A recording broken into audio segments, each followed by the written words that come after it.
families. I was very disappointed. I wanted to fulfill my patriotic duty, but I didn't get my time later in my career. But I was still performing at the 5100 Club, and a lot of famous people came in to watch. One of those people was Ben Burney, and Ben Burney was good friends with these men that were working on Broadway. And Ben told me that if I were to leave this and go to New York, I would get a spot on his Broadway play. I was very excited about this. I thought maybe I could do it, but then I realized that I didn't want to uproot my family, so I said no thank you. A few months later, I found out that I just turned down probably the biggest play in America, Oklahoma, and it broke all the box office records, and I was kind of upset because I missed out on a big opportunity. But I realized that if St. Jude wanted me to go, I would have won. So I went back to the 5100 Club, very successful at the time, when St. Jude had another surprise for me. His surprise was that Abe Lastenfogel, the head of the William Morris Agency, came in to watch me, and that was when he offered me to be my agent. And my agent liked to help me become famous because he said I had a lot of potential.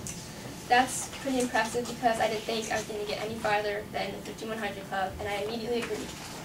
So Abe got me, Uncle Abe is what I used to call him, he got me a job in New York working for the Martinique Show, which is this new show, and I was closing act, and the New Yorkers absolutely loved me.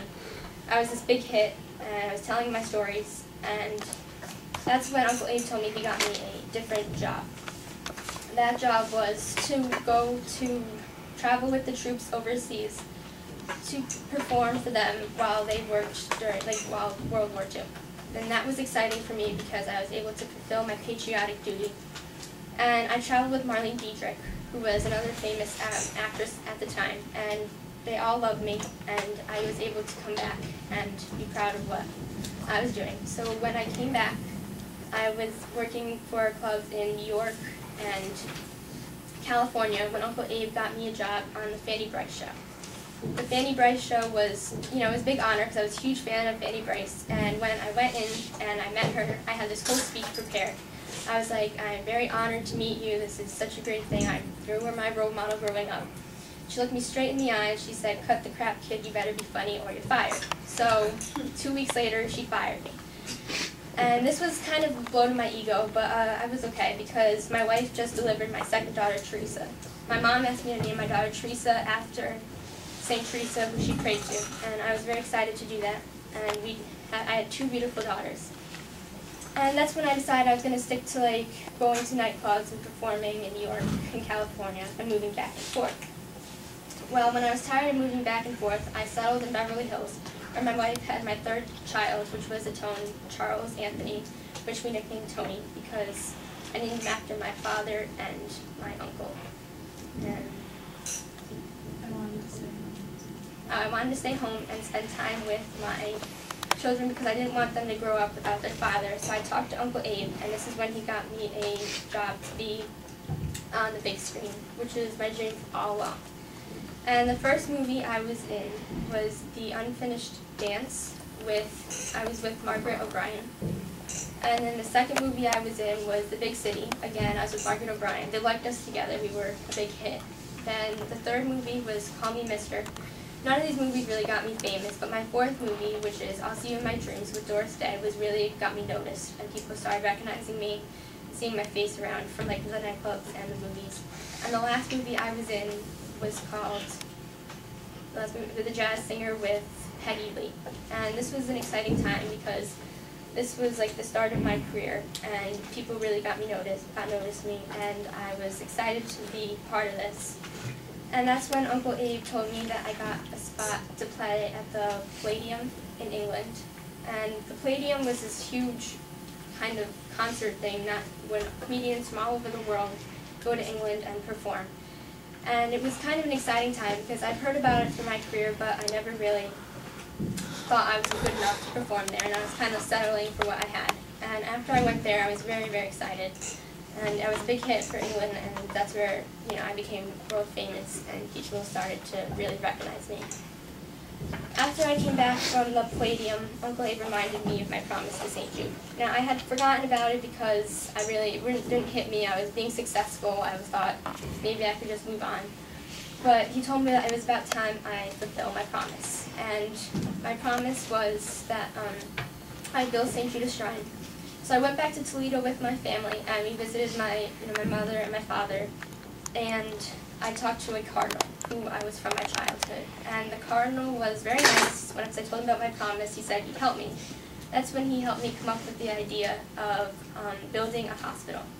We were going to make it a small hospital, just a tiny little hospital for people who were sick to go to.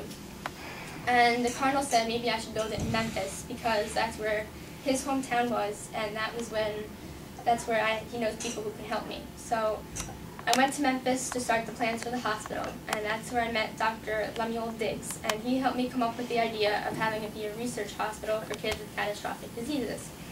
That really hit me because I liked that idea because those kids are considered lost causes, and I considered myself to be a lost cause at the time from my earlier parts of my career, and I wanted to help people who needed help. So around the same time we started building the hospital, my father was diagnosed with lung cancer. And that was hard because I knew he always used to smoke, but I never thought this would happen to him. But even with being diagnosed with lung cancer, he still smoked. And I begged him to stop, but he wouldn't stop. And a few months after he was diagnosed, he died. And that was hard for my family, but so I went back to performing a little bit. It was kind of hard to move forward when in 1952 my mother died suddenly.